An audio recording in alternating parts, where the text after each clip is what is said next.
Today, we will be discussing a very important issue in the early medieval period of the Indian history, that is, the philosophical systems and the religious cults. When we talk about the philosophical systems, generally we know that in the early medieval period, till the advent of the Islam or the other world religions in the Indian context, later Christianity comes in a big way, because St. Thomas or people like him, they have come much earlier. But before the advent of these world religions, it was the Indic religion or quote unquote Hinduism which was prevalent, and there within the system there were several way of looking at the life. Now from here the question arises that whether it is perfectly all right to talk about Hinduism as an established religion. It has a long tradition. Starting with the Vedas, there a system arose, and this system continues further. In the later period, in the early medieval period, during the period of our discussion, the Purva Mimamsakas, they are claiming the efficacy of yajna, sacrifice, sometimes even superior to the existence of God. So it is carrying forward the earlier Vedic tradition of sacrificial religion. In the Uttar Mimamsa, there we have the Shuddhadvaita, the pure monism of Shankaracharya. Then we have the qualified monism preached by Ramanuja and his followers. Then we have Bhedabhed of Madhya. So within Uttar Mimamsa, there are very important changes or very important deviations from one another. Ramanuja criticizing Shankara like anything. So they are not a very monolithic in their nature. There are some issues which are tying them together, no doubt in it, but there are very important deviations also. So when we talk about the philosophical systems, we have to keep these things, these very issues in our mind. And a very important tricky question that though we know that India and Hindu, they have the almost same origin. The people who are residents of Sindhu region, with the Persians arriving here, the word arises. Then with the Greek invasion, the same word is being used. Hindu, then Indoi. Later, India becomes the word for a nationality, but Hindu becomes the connotation for a particular community following a particular way of life or a quote unquote religion. From a geographical connotation, how did Hinduism become a religious connotation? Right. This is a very important question or issue. By the 6th, 7th century or 7th, 8th century, very important changes were taking place within the philosophical systems. By late 9th or 10th century, a very important personality, Al-Biruni, comes. And there he finds that though there are a plethora of ways to look at life, already unity also seeping in. And he talks about Srimad Bhagavat as a text which would unite the whole systems. Maybe that as Al-Biruni's work was later circulated much wider in the Arab world, and later from Arab world it went into the Western world. Possibly the idea of a separate way of looking at life, a kind of religion, it started gaining ground in the Western world from then onwards. But obviously the kind of Hinduism that we talk about, it may be a much later phenomena, maybe from 19th century onwards, when India has already come under the colonial rule. So can we say that Hinduism got consolidated because of some external factors? One can look at it in this manner. There are other ways also, because whenever a philosophy or a religion gains ground, there are some internal dynamics and there are some external factors, and it is not a singular event which shapes the whole thing. There are 6 schools, the Shadadarshan, 6 philosophical schools prevalent within quote unquote Hindu philosophy or way of life. There were the Purva Mimamsa, who believed in the efficacy of sacrifice. There was the Uttar Mimamsa, in which there was a spectrum from the pure monism to the dualism of Madhya. Then we have Shankho, which was also a kind of atheistic way of life or philosophy. Then we have Yoga, where the principles, 25 principles of Sankhya, they are maintained, and additional 26th one is added, that is the existence of a god. So it is a kind of theistic religion based upon the bedrock of atheistic principles. So does it mean that Hinduism also recognizes atheism? At least Shankha says so. And people who believed in Sankhya, they are also within the whole system. So there may be some people who doesn't believe in God, but also can be a Hindu. Because if it is a way of life, then you participate in some aspects and you dissociate yourself from some other aspects. It can be very well possible. Then you have Nyaya and Vaisheshik. These are the 6 schools. Beyond this, you have the Shramanic religion, the Buddhism and Jainism. All these things can be tied on a singular issue other than the Charvakas or the Lokayatas. And in a very important compendium of the philosophical systems, Sarvadarshana Sangraha, all these philosophical schools plus Lokayata Charvaka, they have been described. The Lokayatas and the Charvakas, they didn't believe either in God or in karma.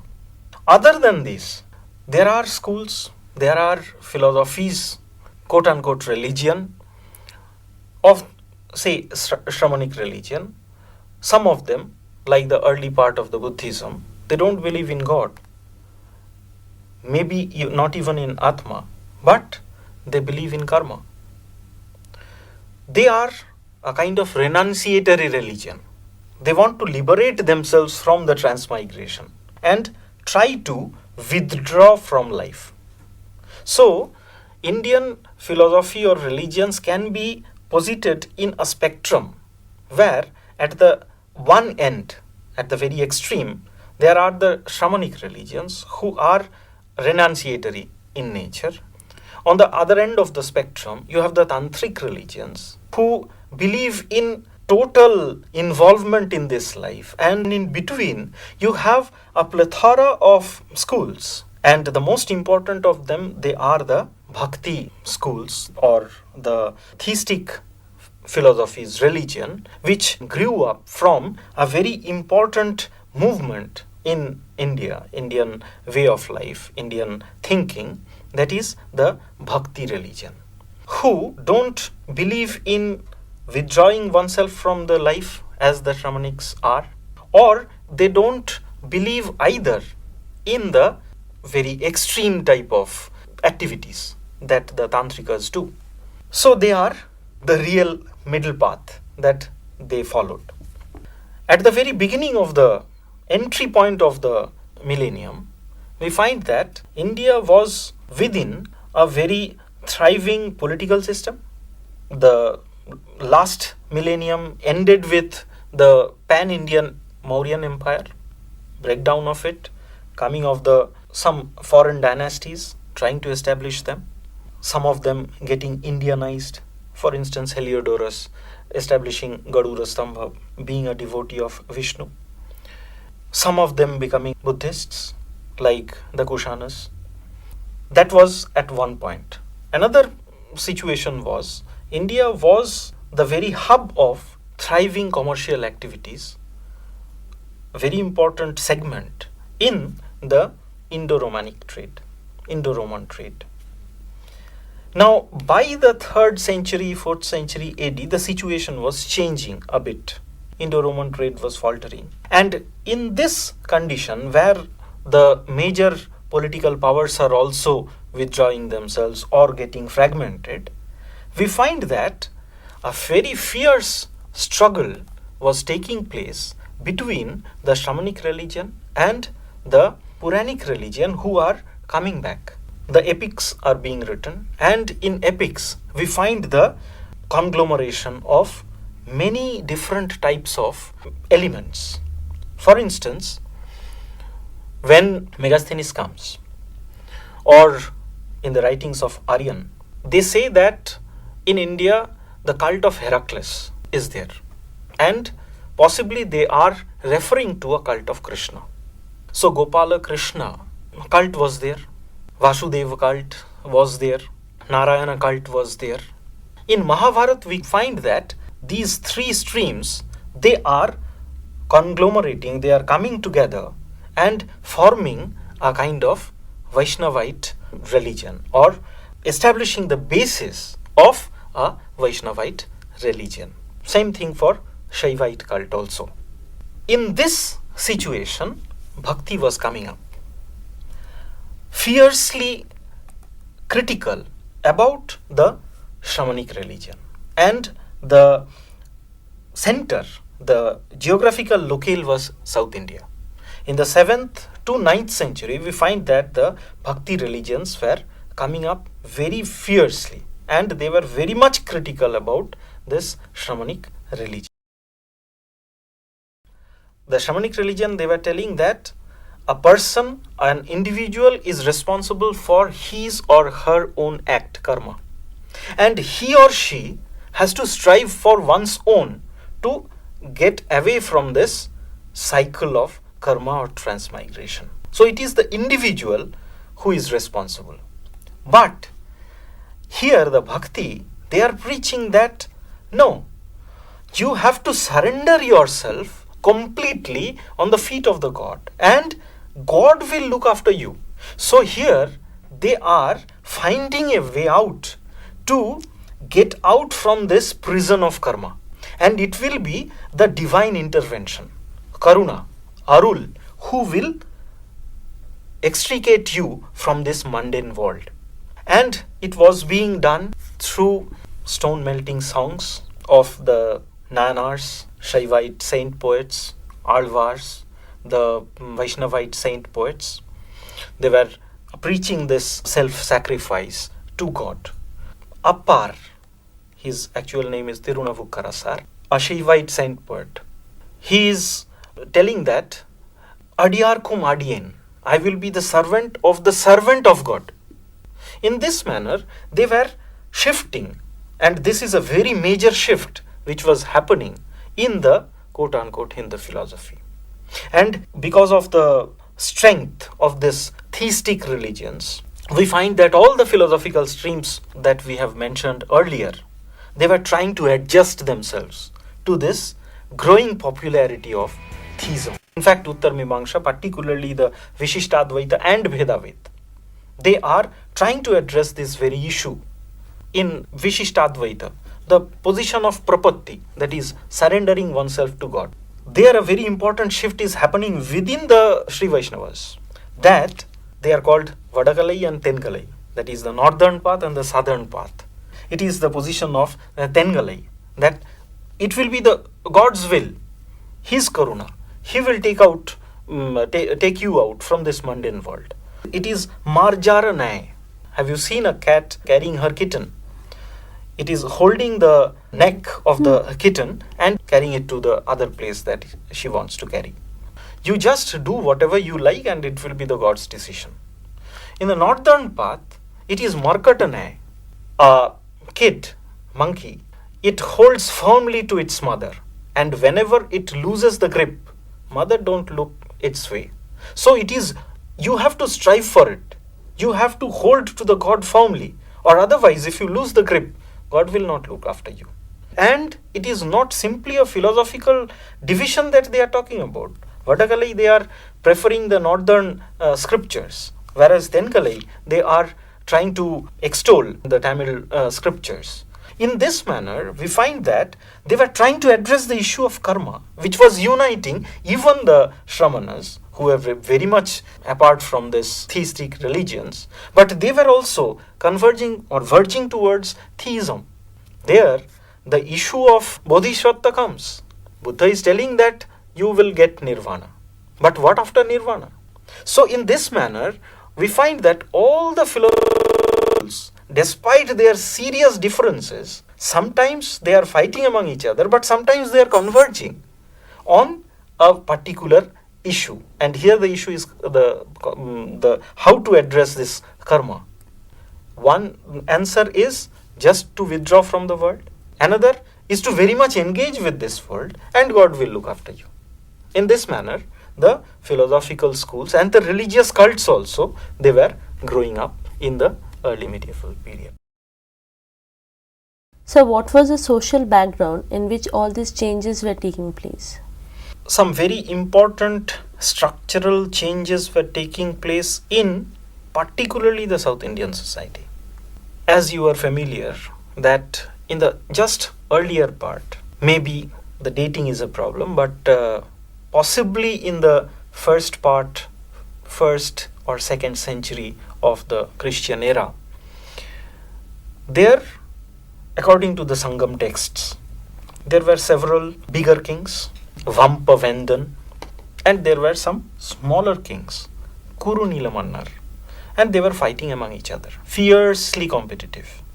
Now, in this situation, suddenly we find coming of a strange people. It has not much reference. It is just said that they were the Kalabhras, some Kalabha in Prakrit, and one Achyuta Vikanta has been named, who was a great devotee of Buddhism, or he was patronizing the Buddhists. And all the major kingdoms, the Cholas, Pandyans and the Cheras, they have disappeared, vanished in thin air. And the whole of the peninsula or the southern part, that is the present Tamil country and maybe some parts of the Kerala, it was dominated by this Kalabhras. And in this period, possibly, we have some of the greatest epics like Silapadigaram, Manimegalai. Now, in this background, we find suddenly the Vaishnavite Alvars and the Shaivite Nayanars, they are coming up with their stone melting songs. Now, how to look at this Bhakti movement? Because it is a very important movement which shaped the future of some important religious cults. There we find historians debating among themselves about the real import of, the real significance of this movement. Some say that it was a kind of social protest, generally the idea that we are familiar with. But now, with the analysis of the participants from the hagiographies, we find that many of these proponents, both in the Shaivite sect or in the Vaishnavite sect, belonged to the Brahmin caste. The others, a large portion, they were the largest agricultural castes, the Vellalas. Now, in the hagiography, framed much later in the 12th century, Periya Puranam, Chekkalar, he is telling the story of 63 Shaivite saints. Out of these 63, only 7 they have composed poems, songs. Among the 12 Vaishnavite Alvars, barring the first 3, the rest 9, out of them we find that there were several Brahmins, there were some kings, and 1 or 2 from the downtrodden caste. So, it is difficult to portray them just as a protest movement, but obviously it had a very strong messianic appeal. Obviously it had, because what they were trying to do was to say that if you are sacrificing yourself at the altar of God, then those people who have sacrificed themselves, within that community, there is no caste barrier. Tondar Adipodi. Dust of the feet of a Tondan. Tondan is the follower of God. Servant of the servant. All these things means that if you follow a particular path, if you are sacrificing yourself to a particular God, then within that very limited community, there is no caste barrier. So this might have attracted the common people to flock towards these theistic sects. What was happening on the other front, as you are asking the social question, as I told that there was a significant change, very important for South India, that the thriving Indo-Roman trade has come to an end. The merchant class, who were one of the greatest supporters of these heterodox sects, they were not so much powerful now. So the heterodox sects, they are trying to search for newer pastures, which might have irked this theistic sects or followers of the theistic sects, which lead to a very sharp struggle between themselves. This revolves around a very important philosophical question, the position of karma. According to the Shramanic religion, it is the individual who is responsible for his own act, and it is he who will extricate oneself. There is no outside intervention. You follow a particular path, maybe eightfold path, you will extricate yourself. But in the theistic religion, it is not the individual, but it is the compassion of the God who will take out from this situation. So, theistic religion, they were addressing a very important issue, how to circumvent the issue of karma that we have seen as the uniting thread between all these separate and very disparate kind of sects. So at the end, we find that though there were differences within the different philosophical schools, but then too there were some important issues which united these schools, though looking at it differed. The issues remained same, but the perspectives varied, which resulted in different types of answers. And these answers, if we follow them through the texts, then it may answer some of the existential problems that we have in our present day world. And that is the contemporary significance of the issues that we have discussed, which were happening in the hoary past in the first millennium AD.